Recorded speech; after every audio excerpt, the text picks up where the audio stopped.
Assalamualaikum warahmatullahi wabarakatuh. Perkenalkan, nama saya Fauzia, NIM 23014014010 kelas 1 Teknik Informatika. Saya akan menjelaskan tugas midtest ganjil genap sistem operasi. Dengan digit terakhirnya genap, untuk itu saya akan menjelaskan soal genap. Soal nomor 2, jelaskan cara kerja sistem operasi pada komputer secara berurut. A. Inisialisasi sistem. Ketika komputer dinyalakan, sistem operasi komputer akan menginisialisasi dan mempersiapkan komponen-komponen perangkat keras dan perangkat lunak yang terhubung ke komputer. Manajemen memori. Sistem operasi komputer bertanggung jawab untuk mengelola penggunaan memori komputer agar dapat digunakan secara efisien dan berbagai program aplikasi yang berjalan. Yang C. Penjadwalan tugas. Sistem operasi komputer akan mendistribusikan sumber daya komputer seperti pemroses dan memori kepada berbagai tugas yang berjalan secara bersamaan dengan tujuan meningkatkan efisiensi dan keadilan dalam penggunaan sumber daya tersebut.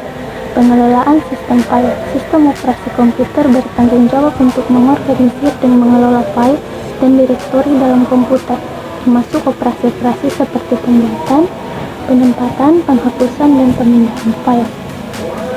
Proses-proses ini dilakukan secara terus-menerus oleh sistem operasi komputer untuk memberikan pengalaman pengguna yang lancar dan efisien dalam pengoperasian komputer. Dengan pemahaman tentang cara kerja sistem operasi komputer, pengguna dapat lebih mengungkapkan potensi komputer dan meningkatkan produktivitas mereka dalam menjalankan berbagai aplikasi dan tugas. Soal nomor 4, jelaskan definisi manajemen file pada komponen sistem. Manajemen file pada komponen sistem adalah proses pengelolaan dan pengorganisasian file dalam sistem komputer yang mencakup penyimpanan, pengambilan, pengeditan, penghapusan, dan pengaturan akses file.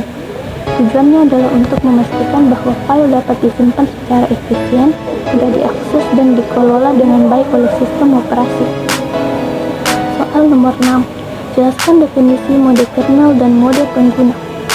Mode kernel adalah mode istimewa tempat sistem operasi berjalan. Dalam mode ini, kode yang dijalankan memiliki akses lengkap dan tidak terbatas ke perangkat keras yang mendasarinya. Mode pengguna sebagai tempat aplikasi dijalankan atas nama pengguna.